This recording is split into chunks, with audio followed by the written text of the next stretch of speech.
Bienvenue à toutes et à tous, et en particulier aux personnes qui nous rejoignent pour la première fois, et donc à cette activité organisée par Changement pour l'égalité. Alors tout d'abord, quelques mots pour présenter CGE et le cadre de cette soirée. Alors Changement pour l'égalité est un mouvement socio-pédagogique qui existe maintenant depuis plus de 50 ans et qui regroupe des enseignantes et des enseignants de différents niveaux et réseaux de l'enseignement obligatoire, mais aussi supérieur. Alors, nous mettons en lumière les mécanismes qui conduisent notre système d'enseignement et les pratiques de classe qui fabriquent ou qui entretiennent les inégalités sociales en inégalités scolaires. Et nos différents leviers d'action tentent d'apporter quelques pistes d'action pour essayer de les éviter. Alors, pour traiter les questions chaudes qui touchent l'école, les apéros éducation proposent plusieurs soirées tout au long de l'année avec une ou plusieurs courtes interventions d'acteurs et d'actrices suivies d'un temps d'échange, puis d'un moment convivial où l'on noue des liens et prolonge les discussions. Alors, notre volonté n'est pas de montrer des bonnes pratiques ou de dire comment faire, mais plutôt de réfléchir ensemble sur notre système d'enseignement et nos pratiques et de voir comment agir là où nous sommes. Alors, ce soir, il sera question d'école, de violence symbolique et d'apprentissage de la domination culturelle. Pour en parler, nous avons invité Jean-Claude Croiset, professeur de psychologie sociale expérimentale à l'Université Clermont-Auvergne, et Mathias Millet, professeur de sociologie à l'Université de Poitiers. Alors, ils présenteront dans quelques instants les réflexions issues de leur livre « La maternelle, un apprentissage de la domination ». Leurs propos seront centrés sur la question de la violence symbolique dans les classes scolaires, en particulier les petites classes d'école maternelle en France. Alors, pour compléter leur réflexion, CG souhaitait inviter ce soir un ou une enseignante du maternel pour partager comment il, elle ou s'y prend dans sa classe pour contrer ces violences. Malheureusement, les personnes contactées n'étaient pas nécessairement disponibles ou avaient un petit peu peur de parler devant un panel comme ce soir. Et donc, grâce notamment à François Landercy et à Maïté de Hemtine, nous avons pu rentrer en contact avec une enseignante qui était d'accord d'être interviewée. Et donc, Laurence Van Den Eyde présentera sous la forme d'une capsule vidéo un petit regard justement sur toutes les questions qui nous préoccupent ce soir et elle expliquera comment elle fait dans sa classe. Voilà, et donc maintenant je vais laisser la place à Jean-Claude et à Mathias pendant 45 minutes, le temps de votre intervention, et puis alors nous donnerons la parole par vidéo interposée à Laurence Van Den Eyde. Alors je serai le gardien du temps de ce premier moment de travail, et puis je laisserai la place à Moritz qui vous expliquera après ces trois interventions les modalités du débat de ce soir. Voilà, et donc je vous souhaite à toutes et à tous un bon débat.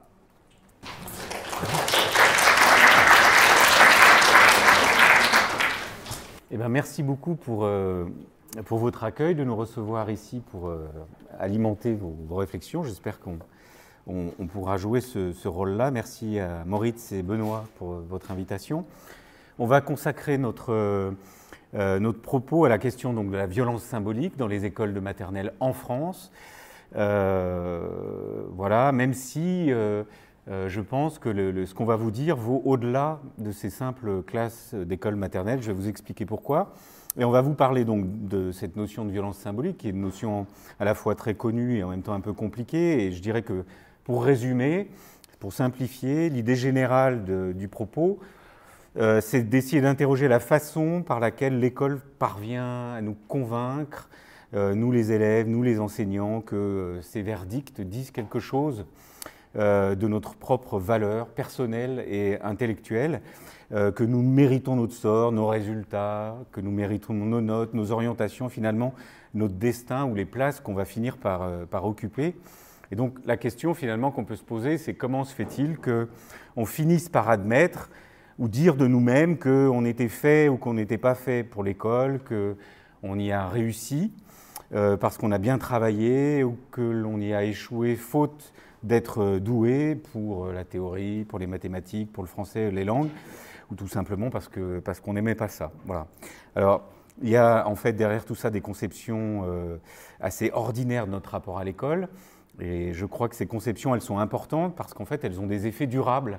Donc c'est intéressant de se pencher dessus sur l'idée qu'on se fait de soi-même, le rapport au monde que l'on construit, plus généralement les sentiments d'autorisation ou d'indignité culturelle en fait, qu'on peut porter avec nous de longues périodes durant. Par exemple, le fait de se sentir légitime justement pour prendre la parole en public, d'avoir le sentiment qu'on va pouvoir le faire, qu'on a des choses intéressantes à dire et qui doivent être entendues, etc. Ou au contraire, justement, être intimidé par cette situation. On vous a tous vécu, le fait d'avoir le cœur qui s'accélère, les mains moites, de trembler, etc. Des manifestations du corps, en fait, de justement la violence symbolique.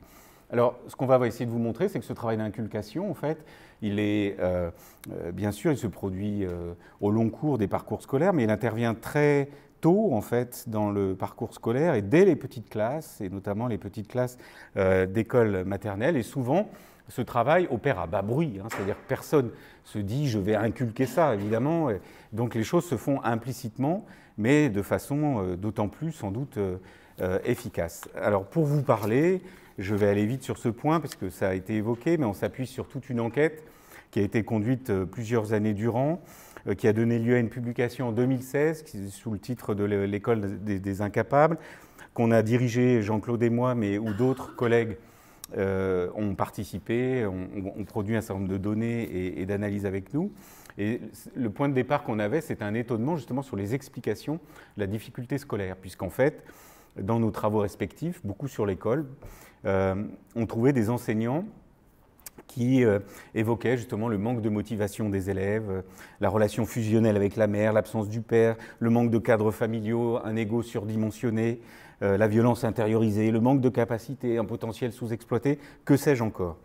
Et du coup, ce qui nous a intéressés, nous, c'est trois points d'entrée. C'était d'abord d'essayer de comprendre quelles étaient les grilles de lecture qui étaient utilisées pour interpréter en fait les difficultés dans les classes, les conduites d'apprentissage.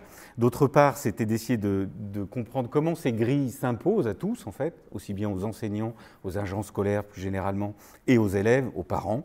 Et puis, en fait, aussi, comment est-ce qu'elles créent un cadre qui génère ces conceptions, hein, des écarts entre les élèves. Voilà. Alors, il y a deux originalités, je dirais, dans ce travail, sur lesquelles on pourra revenir. Je vais vite là aussi, parce que le temps est compté, on a beaucoup de choses à vous dire, on voudrait vous dire beaucoup de choses. La première, c'est qu'on a travaillé sur les écoles maternelles, et en fait, dans nos disciplines, il n'y a pas tant de choses, tant de travaux qui vont voir dans les écoles maternelles. Et il y a beaucoup de travaux sur les inégalités qui viennent plus tard, en fait. Et donc, notre idée, c'était d'aller regarder ce qui se passe avant la cristallisation d'écarts et d'inégalités sociales, c'est-à-dire de ne pas venir après la bataille, mais de venir à un moment donné où, a priori, l'école maternelle, école de la bienveillance s'il en est, eh bien, les écarts ne sont pas faits, les élèves sont encore tout neufs, tout modelables, etc. Voilà, et on l'a fait d'autant plus que les travaux montrent que les premiers apprentissages ont souvent une importance décisive dans la socialisation qui vient ensuite. Et puis la deuxième originalité, c'est celle de croiser la sociologie et la psychosociale. C'est fait, ça a été fait, mais ce n'est pas souvent fait, ce n'est pas si facile à faire. Et donc on a croisé en fait des approches ethnographiques. D'un côté, on a été voir dans les classes ce qui se passait, observer, regarder les interactions entre les enseignants et les élèves, les activités, etc. Fait des entretiens longuement, donc par immersion. Et puis on a développé aussi des approches expérimentales qui visaient à tester des variables que l'on pouvait aussi repérer dans l'ethnographie, notamment en termes d'effets sur les performances. Alors, je ne vais pas trop m'arrêter sur les matériaux qu'on a collectés. Là aussi, on pourra y revenir, mais voilà un peu en gros sur quoi on s'est appuyé, sur des entretiens avec les enseignants, sur beaucoup d'observations, sur des expérimentations qui n'ont pas été faites pour le coup dans les écoles maternelles pour des raisons, je dirais, de commodité, parce que c'est compliqué avec des tout petits enfants. Voilà. Alors, j'en viens tout de suite au fond du propos. Et je pense que vous êtes au courant du fait qu'il existe des inégalités scolaires. Donc, je ne vais pas trop développer ce point-là. Évidemment, les filières, les parcours sont très marqués socialement. Évidemment, il y a un lien entre ces parcours et les places qu'on occupe par la suite. Bon, tout ça, vous le savez. Et vous savez peut-être aussi que vous avez une grande théorie qui est déjà ancienne, mais qui continue à être matricielle, je dirais, ou programmatique, qui sont ceux de Bourdieu et Passeron, et où ils ont montré, dans les années 70, que l'école contribuait à produire les inégalités sociales, à les reproduire, mais surtout, et c'est ça qui est important pour notre propos, qu'elle contribue à les légitimer, c'est-à-dire en fait à les justifier. Et donc c'est précisément justement le rôle de la violence symbolique que joue la violence symbolique dans cette explication. Elle légitime en fait les écarts parce qu'elle rajoute aux rapports de force qui peuvent se jouer dans les apprentissages scolaires, aux inégalités sociales, des rapports de sens, des significations sur les raisons de ce qui se passe. C'est-à-dire qu'elle donne une explication sur la raison de ce qu'on a sous les yeux. Et donc, ces significations font qu'on y croit. C'est-à-dire on fait on pense que voilà, si on ose ou pas prendre la parole, c'est peut-être qu'on est plus ou moins doué. Si on est très rapide dans tel apprentissage, c'est peut-être parce qu'on est plus intelligent qu'un autre, etc., etc., ou inversement, bien sûr. Et donc, cette notion de violence symbolique, elle est symbolique parce qu'évidemment, elle ne renvoie pas à la violence physique, c'est une violence douce, une violence qui peut être dans certains cas inaperçue, c'est-à-dire qu'on ne voit pas comme violence, mais qui peut se traduire justement aux manifestations du corps, des effets de tremblement que j'évoquais tout à l'heure, par exemple, le fait de rougir ou le fait de balbutier, etc., sont des manifestations corporelles, je dirais, de cette violence qui est liée justement au fait d'éprouver des situations d'apprentissage un peu compliquées.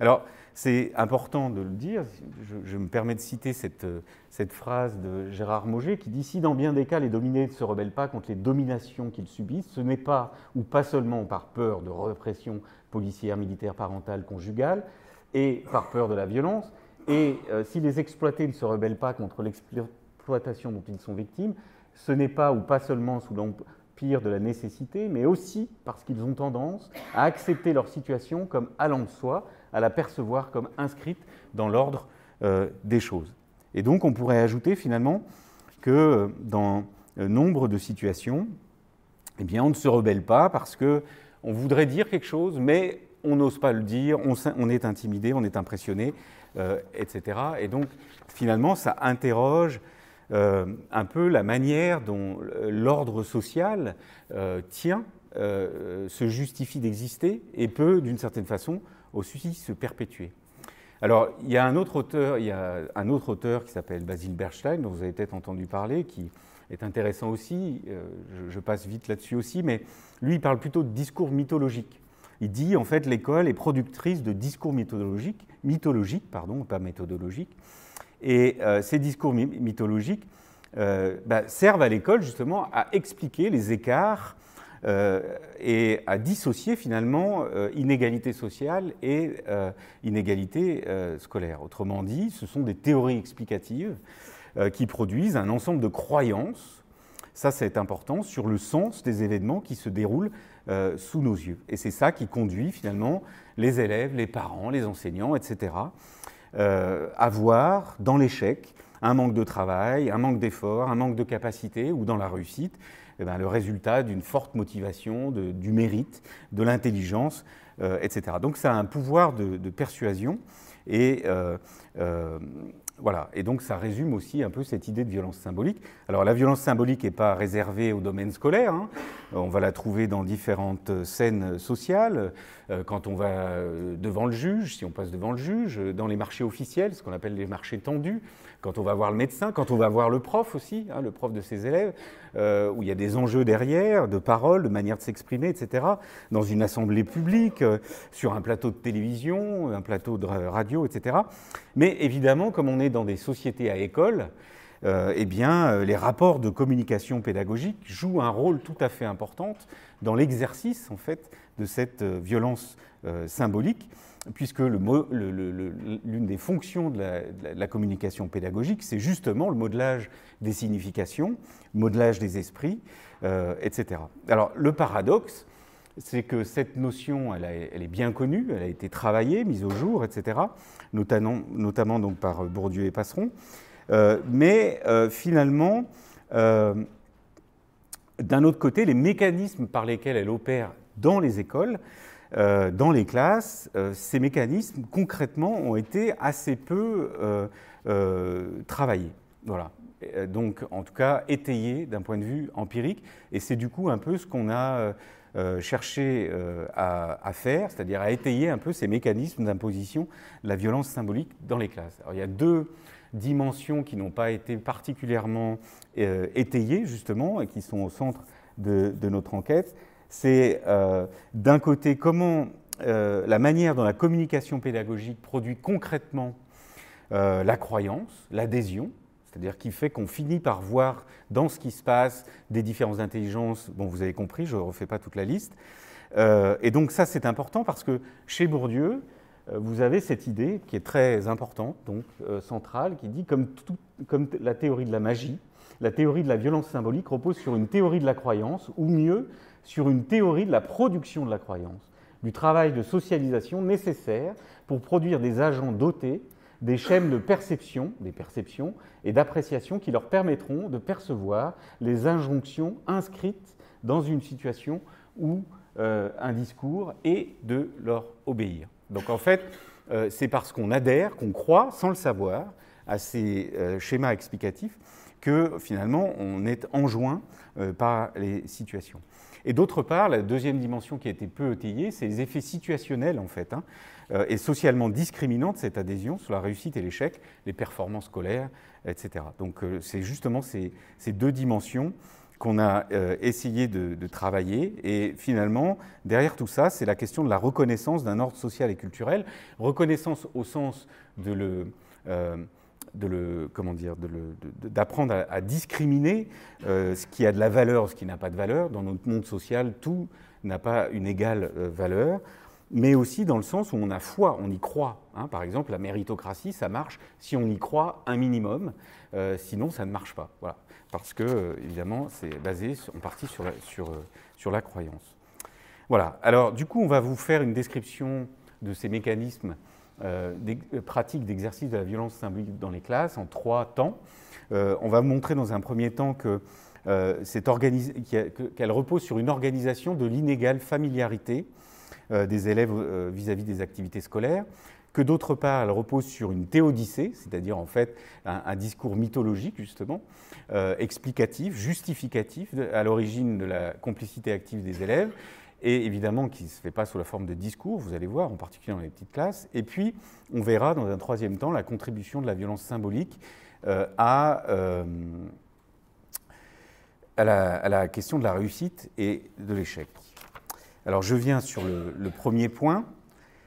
Sur la force, alors deux choses. D'abord, ce qui fait la force de l'ensemble, c'est évidemment d'avoir en tête que l'école est obligatoire. On n'a pas le choix de ne pas y aller. Et les élèves, dès la toute petite classe, se rendent compte que c'est essentiel en fait l'école, que c'est un enjeu important. Les parents nous parlent de l'école, les parents vont voir l'institut, les parents nous emmènent à l'école, les parents nous y laissent de longues périodes, etc. Donc il y a un enjeu qui est compris en fait très, très jeune. Et puis la deuxième chose qui fait la force socialisatrice de l'école, c'est la répétition en fait. Ça se répète tous les jours. On est soumis aux mêmes situations tous les jours.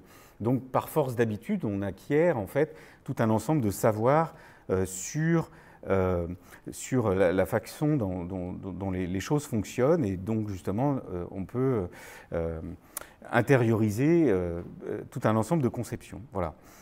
Donc dans les travaux qui ont été faits sur ces questions, on a beaucoup insisté, et notamment on a retiré des travaux de Bourdieu et Passeron, beaucoup cette idée de l'écart entre la famille et l'école.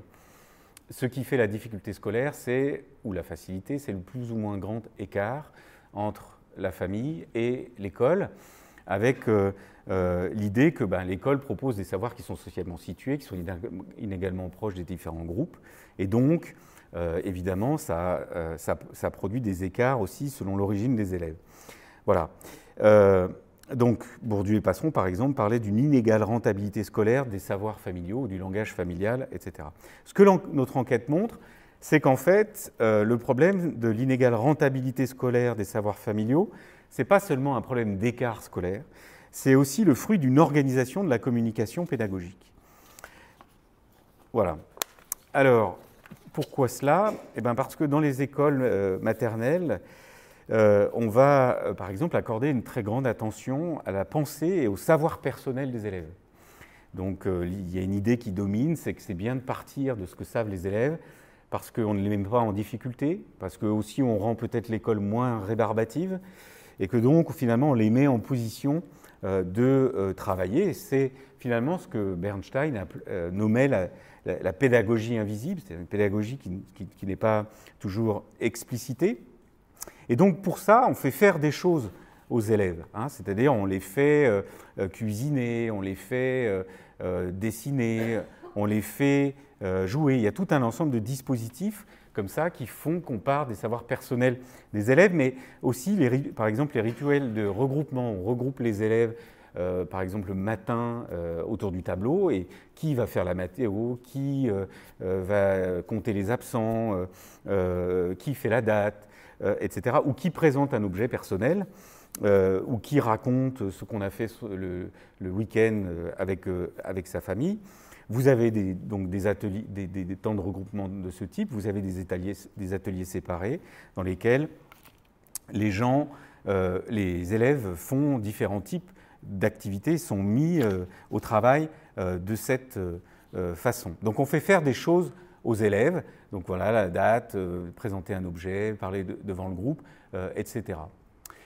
Et donc je vous lis un extrait d'observation dans un quad 9 qui est particulièrement parlant, donc on mobilise souvent dans nos présentations. Et à la question « Qu'avez-vous fait ce week-end » posée par l'enseignante, Alexia, le père est ingénieur de recherche, la mère professeur des écoles, raconte qu'elle a été à Paris avec sa mère et pris le train, ce qui amène Jonas à parler du TGV. Divers échanges sur le train et destination s'ensuivent. L'enseignante, tu parles de TGV parce qu'Alexia parle de train. Qui a déjà pris le TGV? Plusieurs élèves, dont Alexia, lèvent le doigt et expliquent qu'ils ont pris le TGV. Le fait d'avoir pris le TGV est clairement valorisé dans la discussion. Jamais on explique ce qu'est le TGV. Se retournant vers Abdullah, qui demande la parole depuis un certain temps, l'enseignante dit « Oui, Abdullah, qu'est-ce que tu veux nous dire ?» Abdullah explique d'une façon peu compréhensible que sa maman lui a acheté de la pâte à dentifrice, ce qui donne d'abord lieu à un malentendu sur l'objet. « Ta maman a acheté des pâtes, c'est ça? Ah ?» Puis à une réaction embarrassée sur l'intérêt du message. L'enseignante lui fait alors répéter en lançant un haussement de sourcils complice en direction de l'enquêteur. Sous-entendu, bon, voilà. Alors, évidemment, je pourrais prendre d'autres exemples que je ne vais pas citer, mais où les enseignants disent qu'il y a des élèves qui sont incroyables.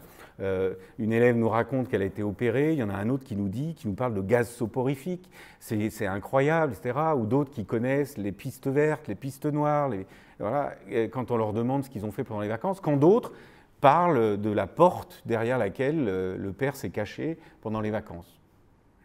Voilà. Et donc, ce qui est intéressant, et je finis là-dessus sur ce point, c'est qu'on voit qu'en fait, ces mobilisations d'expériences personnelles, de pratiques familiales, conduisent à faire en fait de ces pratiques familiales le support d'un jugement ou d'une évaluation scolaire, puisque dans notre monde social, toutes les pratiques de loisirs, de vacances, etc., et tous les centres d'intérêt ne sont pas équivalents. Et donc, vous avez des élèves qui, sans réfléchir, sont très tôt, en fait, par le simple fait de raconter ce qu'ils ont fait un week-end, valorisés, quand d'autres, en fait, sont dévalorisés, de fait, par le fait que l'enseignant va accorder, par exemple, ne serait-ce que moins d'intérêt à ce qui vient d'être raconté. Voilà. Deuxième mécanisme, cette mythologie méritocratique qui est à l'origine de la complexité des active des enfants. On peut dire que cette mythologie, elle est produite par, elle produit en fait une complicité, je vais y arriver, active des enfants, justement à ce qui vient les dominer dans les classes, c'est-à-dire un peu ces conceptions de leurs valeurs et de celles des autres. Donc on peut se poser la question de savoir comment ces différences de savoirs personnels et familiaux, quand on le dit comme je viens de le dire, ça paraît assez évident, comment se fait-il que ce soit regardé, interprété comme des différences interindividuelles, des différences qui sont propres aux élèves, qui sont des différences finalement internes? Eh bien, une des réponses, c'est que l'école, en fait, masque sa vérité objective d'une certaine façon, masque finalement la vérité objective du travail qu'elle opère.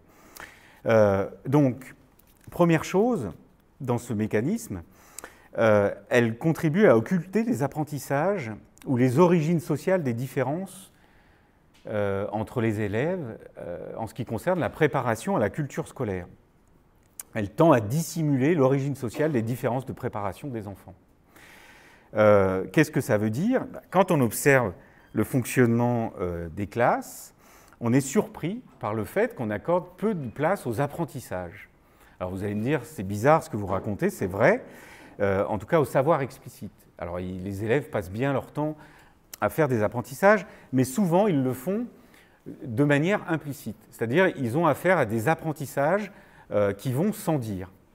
On va beaucoup insister sur l'organisation des activités scolaires, par exemple l'organisation par petits ateliers séparés, ou pour organiser un jeu, ou pour organiser différentes choses, le fait de tracer, etc. Mais on ne dit pas toujours aux élèves ce qu'on est en train d'apprendre à ce moment-là. C'est-à-dire qu'en fait, on va dire voilà comment on s'organise, mais on ne dit pas la finalité de l'apprentissage. Ce qui fait qu'il est question de lire une histoire, de jouer à un jeu, de dessiner, d'enfiler des perles, de chanter, de découvrir le goût d'aliments, etc. Mais sans qu'on précise l'objectif d'apprentissage. Ce qui fait que vous avez des élèves qui sont dans un malentendu. C'est-à-dire vous avez des élèves qui, lorsqu'on leur présente un jeu, jouent vraiment. Ils se mettent à éclater en sanglots quand ils sont exclus du jeu parce qu'ils ont perdu, ou s'ils ne peuvent pas recommencer. Vous avez des des enfants qui sautent au plafond parce qu'ils ont gagné. Et donc, si vous voulez, vous avez une situation d'invisibilisation des apprentissages qui fait qu'on met les enfants dans ces situations d'apprentissage qui vont sans dire, où finalement les compétences qui sont travaillées ne semblent pas relever d'un effort d'apprentissage. Voilà. Deuxième point, c'est que les élèves sont confrontés finalement à la production d'intériorités fictives. C'est-à-dire que dans cette opération de dissimulation, les élèves sont en permanence exposés à un discours autour de leur intériorité et donc à une naturalisation des savoirs. En fait, on a une personnalisation des apprentissages qui prend souvent la forme de la responsabilisation. Si tu écoutais davantage, tu saurais ce que tu dois faire. Si tu n'avais pas discuté avec ton voisin, tu aurais déjà fini ton travail. Voilà. Ou si tu étais un peu plus motivé, si tu écoutais, enfin bon, bref, vous voyez ce que je veux dire. Et donc finalement, il y a une responsabilisation de la difficulté d'apprentissage. Et parfois, on renvoie aussi à l'irresponsabilité des élèves. Par exemple, on s'interroge sur la capacité d'un élève qui, à force d'exercice, résiste toujours à l'apprentissage. Quand même, les élèves, au bout de plusieurs mois, savent se repérer dans la chaîne temporelle. Lui, pas du tout. Donc, je me pose des questions sur les capacités intellectuelles de cet élève. Et donc, finalement, voilà. Alors, donc, par exemple, ces fictions d'intériorité, c'est ce qui fait que les enseignants voient les choses aussi comme ça. Par exemple, le marin est dépeint comme très vivant, sympathique, intelligent, bon élève, facile, comme s'intéressant à beaucoup de choses, et comme physiquement magnifique. Pour son enseignant, Clotilde est une enfant ouverte, intelligente, qui s'intéresse à tout. Lynn est une très bonne élève, qui a un bon rapport à la vie, est heureuse, bien dans sa tête, dans sa peau, qui fait plaisir à voir, etc. Et évidemment, vous avez le sens inverse, sur lequel je passe faute de temps. Alors, troisième mécanisme, c'est celui de la participation dans les classes qui contribue en fait à faire une chose qu'on a appelée la socialisation au souci de soi. C'est-à-dire qu'en fait, il y a dans les classes des processus qui vont contribuer à produire l'illusion de différences interindividuelles ou personnelles, naturelles, et qui vont aussi rendre les élèves perméables à la croyance dans les conceptions scolaires, c'est-à-dire on réussit si on a bien travaillé, si on mérite, etc. etc. Et c'est en particulier le mécanisme de la participation. Alors, la participation, c'est très important comme outil pédagogique. Ça permet d'animer une salle de classe, ça permet à l'enseignant de vérifier la bonne santé scolaire des élèves. Un élève qui participe bien, c'est un élève qui comprend, qui est là, qui est intéressé, etc. Et très vite, pour les élèves, dans les toutes petites classes, la participation est construite comme un désir, comme désirable en fait. Le fait d'être interrogé par son enseignant ou son enseignante, de passer au tableau, de pouvoir présenter un objet, de pouvoir dire quelque chose comme les autres. Et donc, on voit ce désir, cette situation désirable par les attitudes des élèves. Vous avez les élèves qui « moi, madame ». Voilà. Vous avez ces élèves qui prennent la parole à la suite d'un autre et qui redisent la même chose. Alors on dit « c'est pas très intéressant, ça vient d'être dit ». Ou vous avez ces élèves qui restent mutiques. C'est-à-dire, on leur donne la parole et ils n'ont plus rien à dire. Voilà. Et donc, on leur dit, eh bien, il faut que, voilà, si tu n'as rien à dire, tu retournes à ta place, voilà. Et donc, on a un exemple comme celui-ci, mais on en a plein, etc. Et donc, cette organisation pédagogique est une organisation qui produit la volonté de participer et qui rend aussi, du coup, perméable, en fait, à l'idée que à cette idéologie scolaire que j'évoquais tout à l'heure, à cette mythologie scolaire, parce qu'en fait, elle crée le souci chez les élèves de leur valeur, en fait. Le souci d'être évalué, le souci d'être interrogé, le souci d'être vu. Très vite, les élèves comprennent que pour bien figurer dans la classe, il faut être interrogé, il faut être vu, etc. Et dans cette expérience, vous avez des élèves, encore une fois, qui, sans même y penser, font des expériences positives parce qu'ils ont des choses qui intéressent l'école, ils livrent des contenus sur lesquels les enseignants peuvent travailler avec les autres élèves, quand d'autres, au contraire, disent des choses qui font plutôt flop. Et donc, cette sensibilité qui est produite là est une perméabilité, en fait, à cette mythologie scolaire qui produit donc là aussi de l'adhésion chez les élèves, qui est l'effet de cette violence symbolique qui fait qu'on adhère en fait aux conceptions qui dominent dans les classes. Voilà. Alors le troisième point, et on terminera là-dessus, je vais passer la parole à Jean-Claude, c'est sur la contribution de la violence symbolique à la réussite ou l'échec. Donc, également pour des raisons de temps, il y a tout un tas de résultats qu'on ne va pas pouvoir présenter qui ont été collectés en maternelle, mais l'idée ici, c'est d'essayer d'objectiver ou d'observer en fait comment l'intériorisation de cette idéologie scolaire, sous la forme donc d'assignation, de jugement, mais aussi de ressenti, y compris corporel, contribue à la réussite ou à l'échec des élèves. Et donc à la reproduction sociale, puisque cette peur d'échouer, cette assurance ne se distribue pas au hasard des appartenances sociales. Alors, ce que l'on a fait, c'est que... On a réalisé un certain nombre d'études expérimentales afin de mettre en évidence ces effets. Et donc, pour cela, on a été contraint de réaliser des études, mais non pas en classe de maternelle, parce que c'est très compliqué de travailler avec des jeunes enfants dans des environnements qui sont très contrôlés, comme puis il y a la question du langage, bref. Donc on a travaillé sur des élèves de primaire et de sixième, c'est-à-dire la première année de collège, c'est-à-dire des enfants de 8-10 ans, pour réaliser ces études. Alors, je ne vais pas rentrer dans le détail de la méthodologie des études.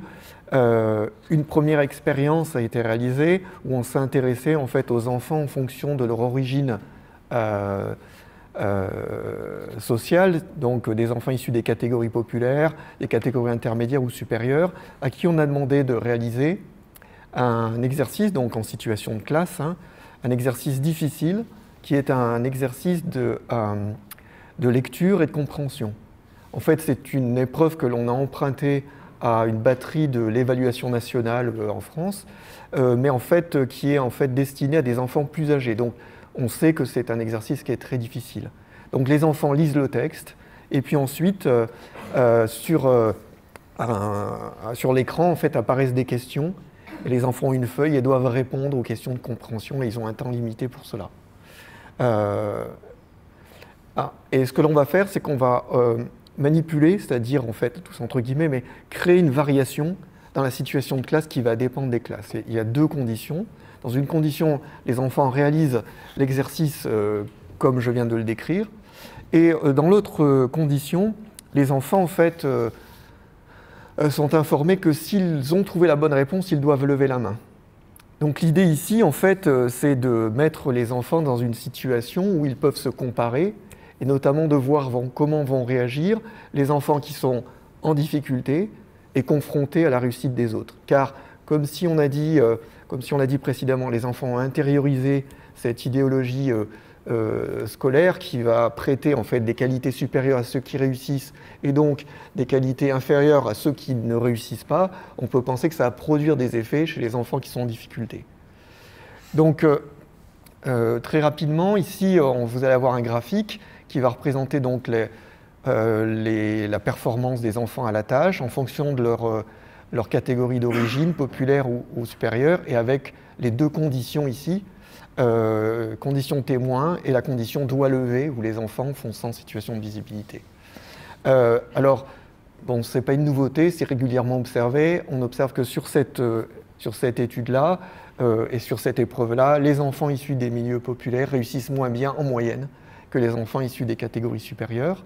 En revanche, on voit que si on dit aux enfants de lever la main lorsqu'ils pensent avoir trouvé la bonne réponse, on va observer en fait une dégradation relativement à la condition témoin en fait, des enfants des catégories populaires qui vont moins bien réussir lorsqu'ils sont confrontés ou lorsqu'on rend visible la réussite des autres.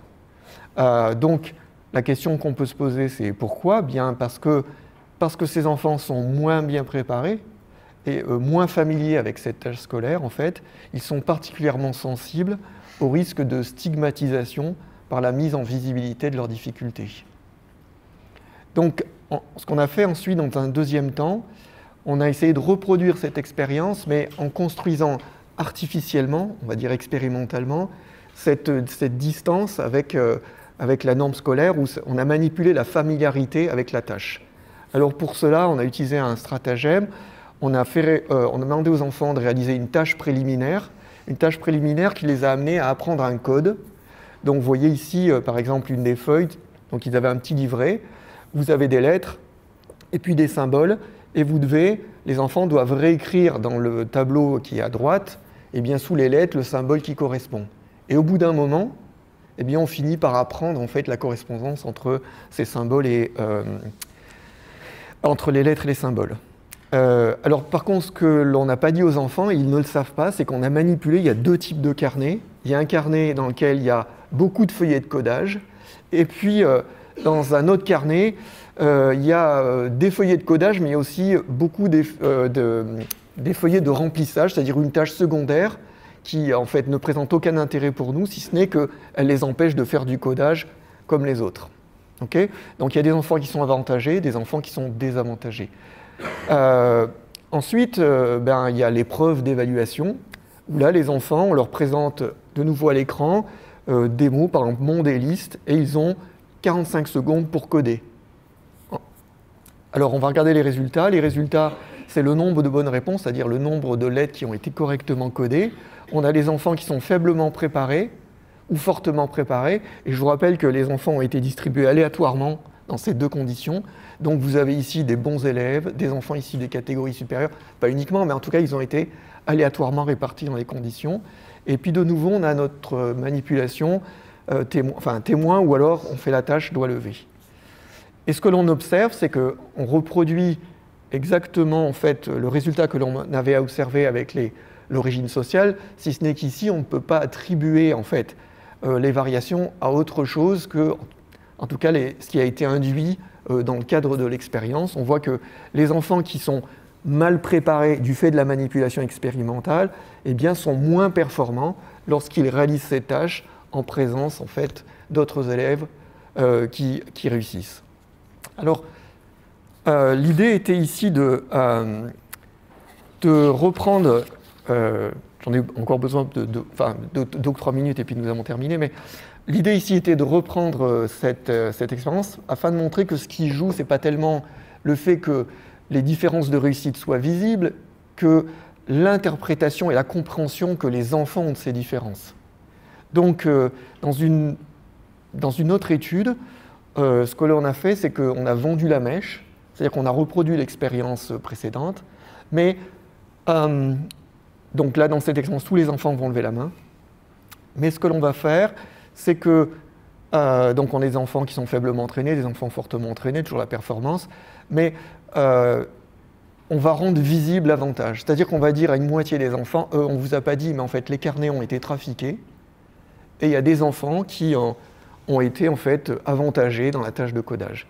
Et ce que l'on observe, c'est que relativement à la tâche où la situation où l'avantage est invisible, le fait de vendre la mèche, c'est-à-dire de donner une explication à la meilleure réussite des autres, eh bien, ne dégrade pas la performance des enfants. Enfin, pour montrer que la perception et l'expérience de la difficulté étaient vraiment au cœur de l'affaire et l'interprétation en termes de disposition, en termes de capacité ou d'incompétence, on a réalisé aussi d'autres études. Je vais très rapidement ici évoquer le résultat. Ce que l'on fait, c'est qu'on met les enfants en difficulté volontairement sur une tâche d'anagramme qui est très compliquée et on va aider les enfants à réinterpréter la difficulté non pas comme un signe d'une incompétence, ce qu'ils produisent assez nettement, assez spontanément, mais comme en fait le fait qu'ils sont en train d'apprendre et qu'il est normal, lorsqu'on apprend, de ne pas savoir et de produire des erreurs et de ne pas y arriver. Donc les enfants vont réaliser 3 séries d'inagrammes où ils vont échouer à l'ensemble de la série. Dans une condition, on leur explique, on les aide à réinterpréter la difficulté d'une manière on la dédramatise. Ça ne veut pas dire que... Donc en fait, on a un discours qui vient contrer ce discours mythologique dont on a parlé. Et puis ensuite, on leur donne une tâche de performance cognitive. En l'occurrence, ici, on a utilisé des tâches d'empan, de mémoire de travail. Bon, je ne veux pas rentrer sur... etc. Et puis, on a également fait une situation, donc il y a une situation qui est la difficulté témoin, où on ne leur a pas donné des clés de réinterprétation de la difficulté. Je vous ai parlé de la difficulté dédramatisée, où on dit aux enfants que, en fait, échouer est normal, etc. Et puis on a mis aussi une condition de réussite, parce que souvent, le discours que l'on entend, c'est que des élèves qui sont en difficulté n'ont pas confiance en eux-mêmes, ce qui est vrai. Et donc on va les rebooster en les faisant réussir, et tout va très bien. Enfin, tout va très bien. On peut penser que ça va avoir des effets positifs. Et voilà les résultats que l'on observe. Donc ça c'est sur une autre expérience avec toujours cette épreuve de lecture. On observe que les enfants de la difficulté témoin et les enfants qui ont été en condition de réussite ont un niveau de performance qui est globalement équivalent. Il n'y a pas de différence significative pour eux. Mais en revanche, les enfants à qui on a expliqué que la difficulté était en fait normale ont un niveau de réussite qui est supérieur. Donc, ici, on voit que dédramatiser la difficulté, en fait, parce que ça vient déconstruire ces croyances qui ont été développées, qui sont renforcées au quotidien dans les classes, produisent, au moins temporairement ici dans l'étude, un effet positif. Donc, pour finir, dans le cadre de cette étude, nous avons essayé de préciser en fait quelque chose qui n'avait pas été fait, hein, c'est-à-dire d'étudier les conditions pratiques d'exercice de la violence symbolique, de voir comment dans la manière dont les enfants interagissent à l'école, interagissent avec l'enseignant, travaillent les uns avec les autres, etc., comment la communication pédagogique produit en fait cette croyance que en fait, si on réussit, c'est parce que en fait, on est doué, on a des capacités. Si on échoue, c'est qu'en fait, on a un certain nombre de problèmes. Et puis aussi d'aller étudier comment en fait, cette violence symbolique produit des effets discriminants qui va en fait entraîner à des reproductions au niveau des performances scolaires. Peut-être que je vais m'arrêter là pour que on est à 40 minutes. Ça va? On a peut-être un peu couru. On a un peu couru, hein, désolé. Mais... Merci beaucoup. Voilà, maintenant on va passer au petit entretien que j'ai eu avec Laurence Van Den Eyde, donc qui était à la fois institutrice, mais aussi MFP et formatrice à l'Institut de formation à l'enseignement catholique. Et vous verrez, il y a un petit invité surprise à un moment donné.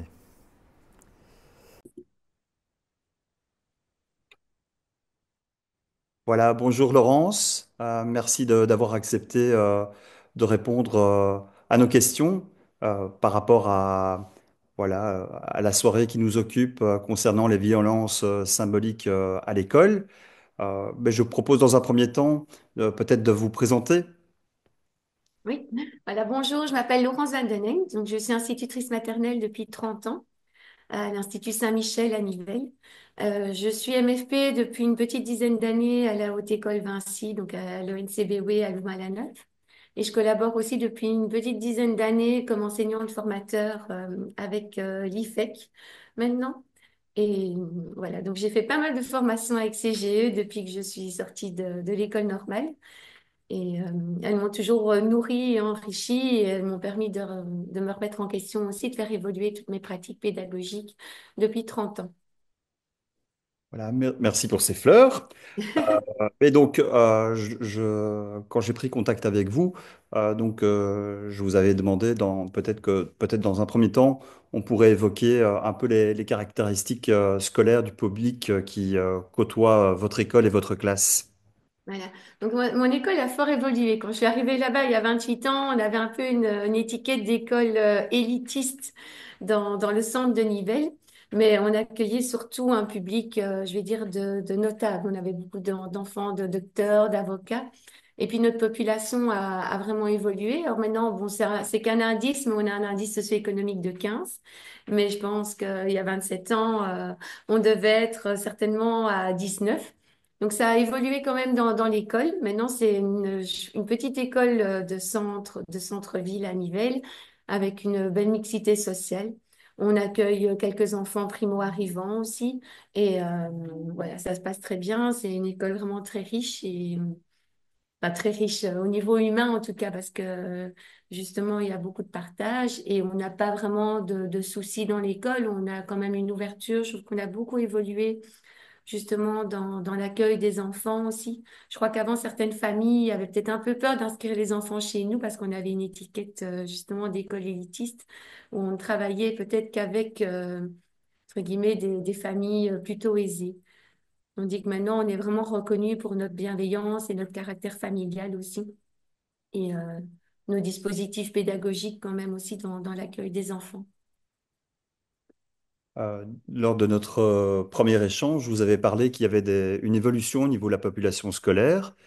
Quelle est cette évolution et comment cela se manifeste-t-il dans votre classe?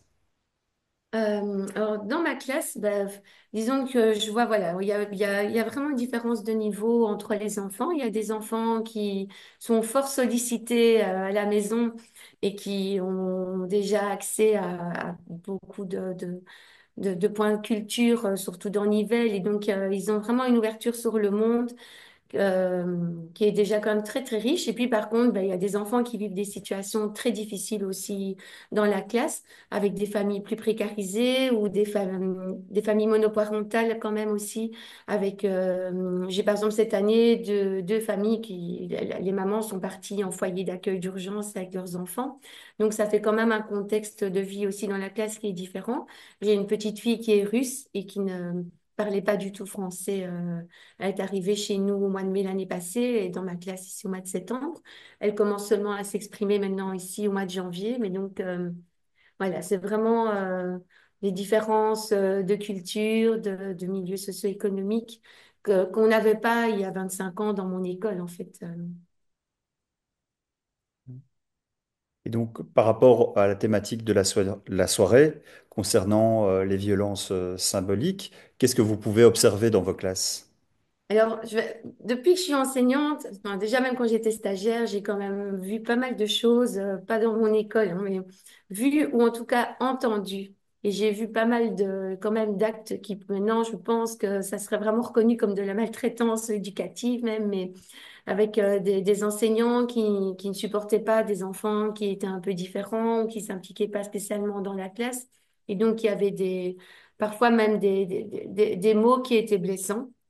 Enfin, moi, j'ai déjà entendu une enseignante qui disait à un enfant, ben, je suis très contente que tu changes d'école parce que tu m'en as fait voir pendant toute l'année quand j'étais dans ma classe. Bon débarras. Enfin, je trouve que c'est tellement horrible d'entendre des choses comme ça.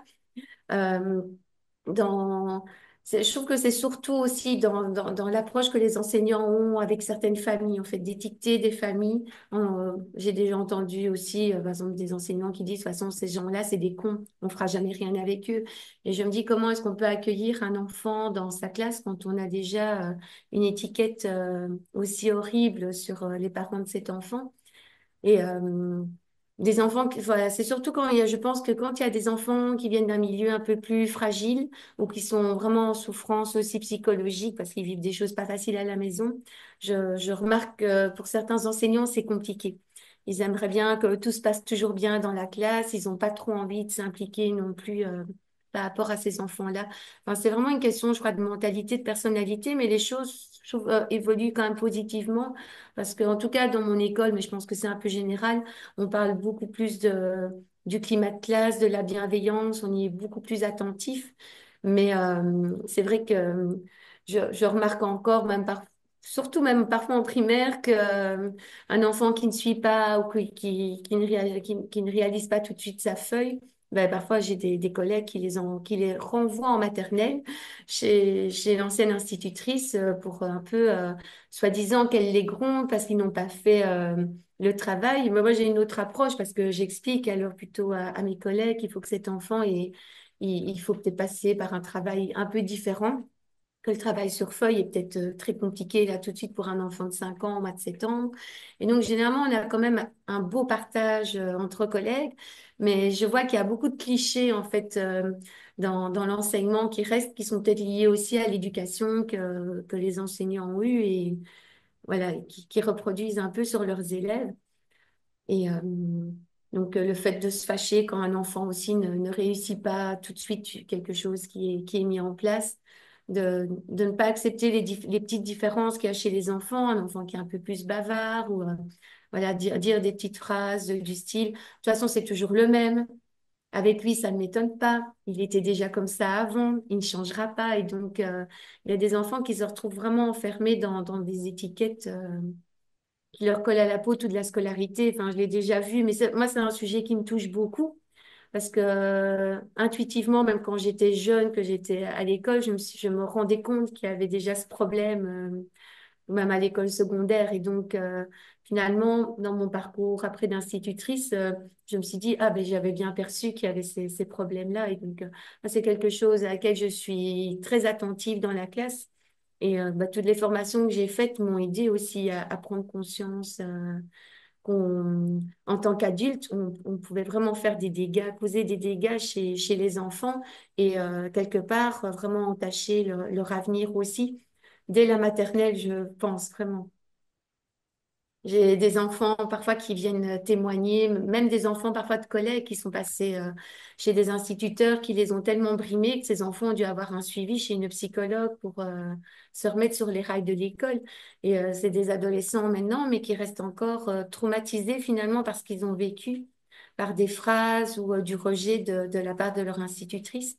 Et ça fait peur. Alors maintenant, je trouve que je le vois, j'entends plus trop parler de tout ça. Je trouve il y a une remise en question quand même un peu générale. Et en tout cas, dans mon équipe, on est une équipe, bon, je fais partie des plus âgés maintenant, j'ai 50 ans, mais on est une équipe assez jeune et on se remet en question. Et je trouve qu'on ose beaucoup plus aussi dire, tu ne devrais pas parler comme ça. Ça fait du mal à l'enfant. On ose plus le dire à nos collègues. Et donc, ça amène des réflexions aussi en équipe sur sur des phrases à éviter, même si parfois on sait bien que dans une classe, c'est pas facile pour certains enseignants de gérer certaines difficultés et on reste des humains aussi, mais voilà, on a une sensibilisation quand même, même avec notre direction, pour vraiment être dans l'accueil et dans la bienveillance, en fait, pour que tous les enfants se sentent bien à l'école. Je trouve qu'on y fait beaucoup plus attention ici depuis les dernières années que quand j'étais une jeune enseignante où ça restait assez aléatoire selon la personnalité de l'enseignant. Et qu'est-ce que vous mettez en place en particulier comme dispositif pour justement essayer de contrer un peu ces violences qui peuvent aussi se passer entre les élèves et comment vous mettez ça au travail à travers vos dispositifs? Alors moi, je discute beaucoup avec mes élèves, hein. Je mets en place déjà tout un rituel où on peut parler de ses émotions. J'ai un cœur relationnel pour exprimer quand on a des soucis, mais aussi des choses qui vont bien. J'essaie toujours de ne pas stigmatiser les enfants et parce que parfois même un enfant qui fait mal à un autre, de ne pas dire ah il est méchant, non pas du tout. C'est d'entendre aussi l'autre enfant. Il a peut-être donné un coup de pied, mais forcément si les autres lui ont dit t'es nul et on joue pas avec toi, il s'est senti en colère. Et donc, je travaille beaucoup sur l'expression de ses émotions et de, de vivre aussi des choses avec les enfants pour leur apprendre à extérioriser leurs émotions autrement par de la violence physique ou verbale. Je trouve que pour le moment, ça fait quand même déjà quelques années que verbalement, je trouve que les enfants peuvent être assez cruels entre eux quand même. Ils remarquent très vite les fragilités des autres et ils aiment bien les pointer. Et ça, c'est quelque chose, j'ai vraiment du mal avec ça, mais je le gère à chaque fois. J'essaie vraiment de faire que les enfants, en fait, se mettent à la place de l'autre et de leur dire ne fais pas aux autres ce que tu n'aimerais pas qu'on te fasse à toi. Et donc, je prends énormément de temps dans ma classe pour gérer tous les petits conflits et qui sont quand même parfois des grands conflits pour des enfants si petits. Mais tous les jours, je consacre énormément de temps. C'est souvent après les récréations aussi, parce que dans la classe, ça se passe quand même assez bien. Mais j'ai déjà remarqué, cette année, j'ai un élève ça se passe très bien dans la classe, mais voilà, il est peut-être un petit peu moins mature que les autres, mais il y en a un qui lui a dit, par exemple, toi, t'es vraiment bête. Et donc, ben, je discute vraiment avec eux de l'impact de ce que ça fait et je fais exprimer les émotions. Donc ça, c'est vraiment tout ce volet-là au niveau relationnel. Je fais aussi pas mal d'activités avec eux pour qu'ils apprennent à s'apprécier et de voir que même si on ne peut pas être de vrais amis avec tout le monde, en tout cas, on doit se respecter et qu'on a toujours des points communs aussi. Que ça vaut la peine de connaître les autres. Donc, je fais pas mal de petits jeux d'université de la paix aussi avec des jeux un peu où on parle, on essaie de trouver des points communs autour d'un repas qu'on aime bien, autour d'un dessin animé qu'on aime bien. Et j'essaye aussi, c'est de varier les groupes de travail. Donc parfois les enfants peuvent choisir l'endroit à côté de qui ils veulent s'asseoir. Il y a des moments où j'impose, mais j'essaye vraiment de ne pas toujours les laisser avec les enfants avec qui ils ont des relations très fortes pour les amener justement à nouer d'autres liens dans la classe.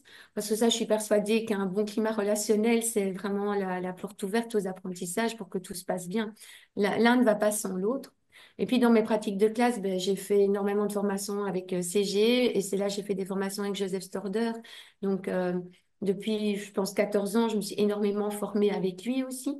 Et ça a vraiment, je dis toujours, ça a changé ma vie, mais c'est vrai que ça a changé ma vie professionnelle parce que ce qu'on avait appris, ce que j'avais appris à l'école normale, finalement, je trouve que déjà, on creusait beaucoup les inégalités scolaires. Et donc, il y a des enfants les enfants qui étaient sollicités chez eux, ben, tout roulait toujours pour eux, mais je trouve que mes anciennes pratiques de classe creusaient vraiment, les inégalités. Je ne savais pas comment faire pour aider des enfants qui avaient des difficultés, des fragilités, parce qu'on ne me l'avait pas appris, en fait. Et donc, puis il y a même eu une époque où on collait des petites étiquettes, par exemple, d'auto-évaluation pour l'enfant. Et parfois, j'ai honte de l'avoir fait, mais en même temps, voilà. J'étais jeune, c'était des pratiques qui étaient courantes, je croyais bien faire, mais avec le recul, je me rends compte que c'était catastrophique. Même si mes anciens élèves ne m'en tiennent pas rigueur, ils ont quand même un bon souvenir de moi, mais c'est des choses que je ne ferai plus jamais. Ici, c'est vrai que, il y a des phrases comme ben, on est là pour apprendre, on a le droit de se tromper. J'accorde vraiment un vrai droit à l'erreur aussi aux enfants. Et je répète mes apprentissages sur plusieurs jours. Et donc, ça laisse vraiment même aux enfants qui sont en fragilité le temps d'apprendre. Et j'explique toujours aux enfants qu'on est tous différents, qu'on n'a pas le même bagage quand on arrive à l'école et que donc il faut prendre le temps pour chacun, qu'on a chacun aussi ses petits talents. Il y a des choses qui sont plus faciles pour certains, pour d'autres, mais on a tous un talent aussi dans quelque chose et que c'est normal de prendre du temps pour apprendre. Que moi aussi, quand j'ai appris, quand j'apprenais à l'école ou même quand je vais encore en formation pour les adultes, il me faut du temps. C'est pas en une fois que les choses se font.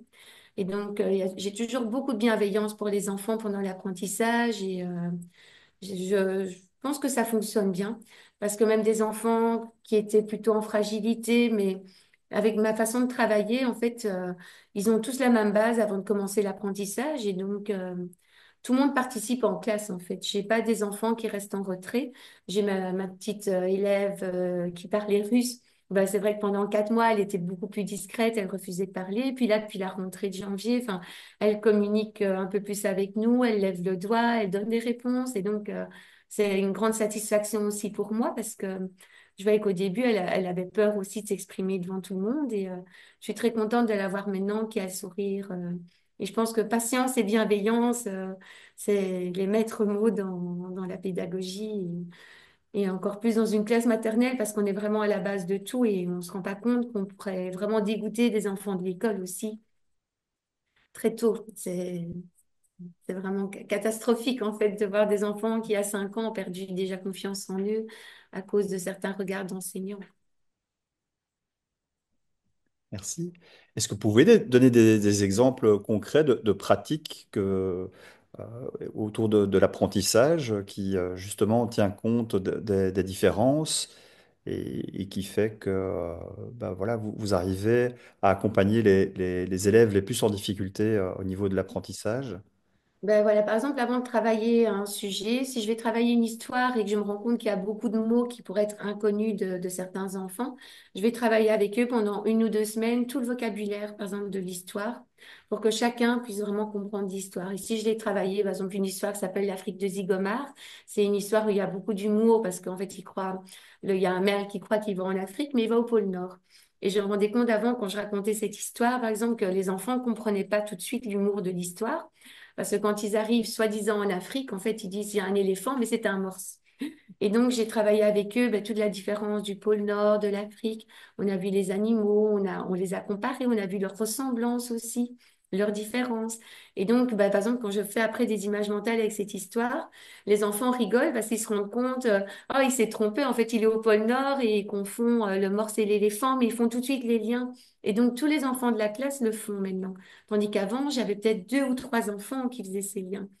Donc, voilà, c'est vraiment, mon but, c'est d'essayer vraiment de donner les mêmes bases avant aux enfants et aussi de ne pas toujours interroger ceux qui savent, parce que c'est toujours les 2, 3 mêmes élèves dans la classe qui vont lever le doigt.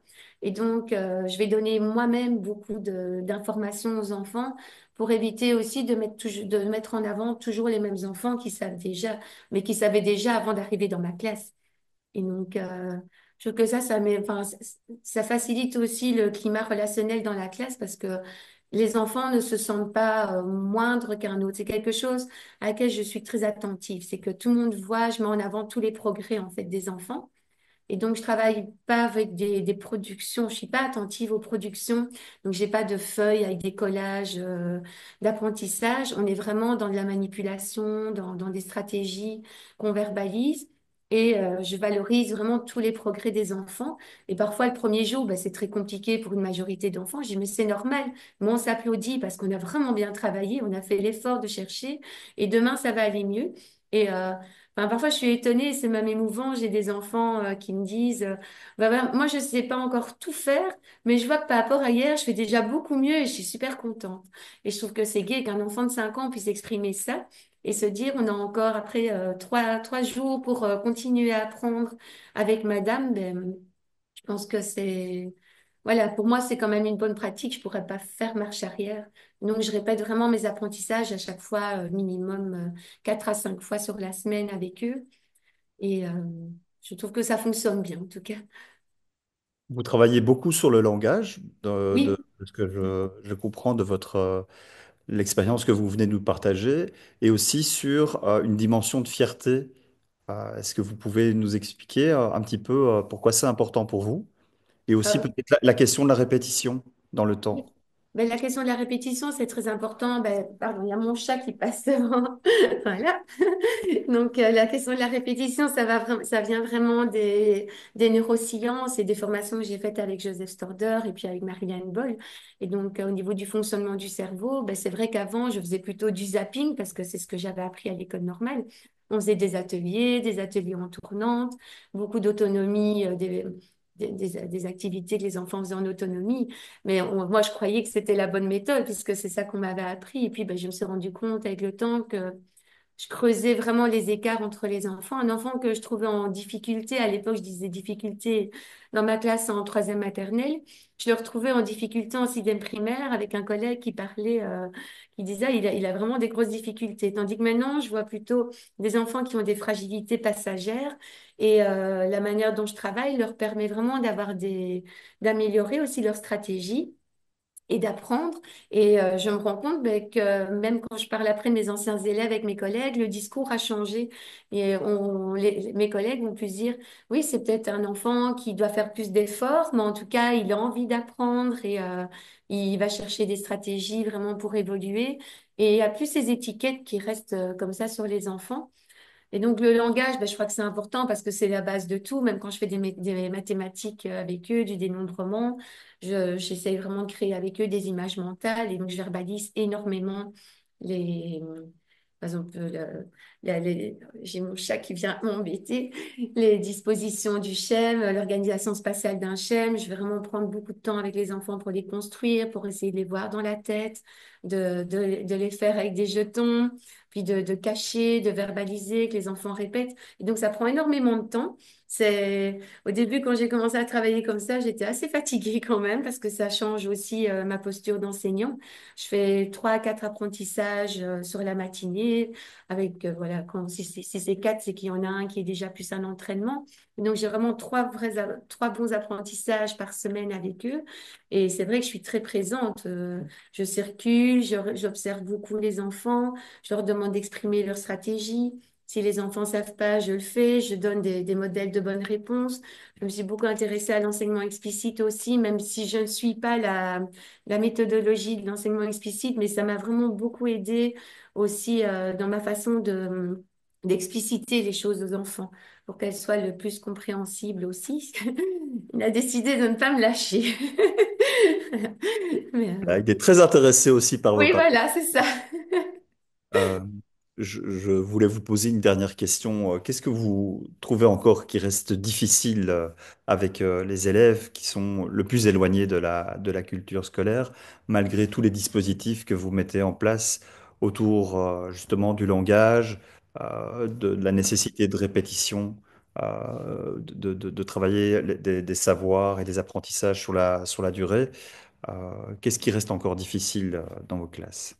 Alors, dans ma classe, je dirais pas qu'il reste des choses difficiles, mais je me rends bien compte que dans certaines écoles, ben, quand je donne mes formations pour l'IFEC, on n'a pas toute la même réalité de terrain. Et donc, je me rends bien compte que mes collègues qui ont des enfants qui parlent 15 langues différentes dans une classe, forcément, même si elles vont reproduire des pratiques comme ça, c'est beaucoup plus long, beaucoup plus lent aussi pour ces enfants-là, pour rentrer dans l'apprentissage. Mais dans ma classe, je n'ai pas vraiment de difficulté.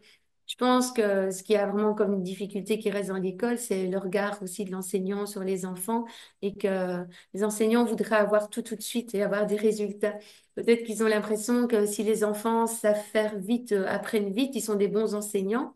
Alors que moi, je me dis que je sais qu'il faut avoir beaucoup de patience. Et avant, j'avais des classes de deuxième, troisième avec les 2 niveaux. Je voyais des enfants en difficulté parfois en deuxième, mais j'ai toujours gardé confiance, je les ai toujours encouragés. Et je sais très bien qu'à un moment, en fait, ils rattrapaient les autres et on voyait plus de différence entre eux. Je vais passer aussi dans la vidéo.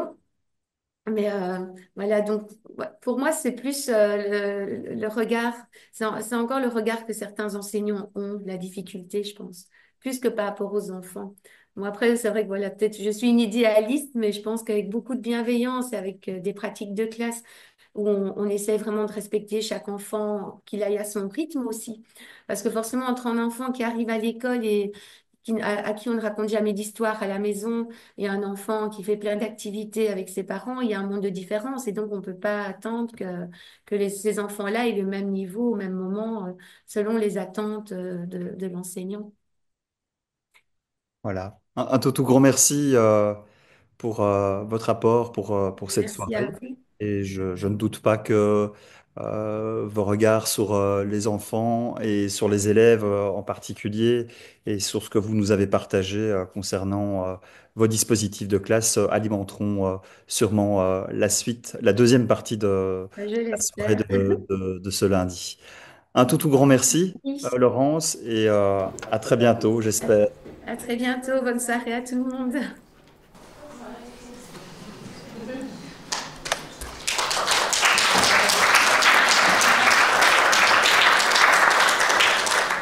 Voilà, merci beaucoup à Laurence et à Mathias et Jean-Claude. On va passer donc à la phase discussion.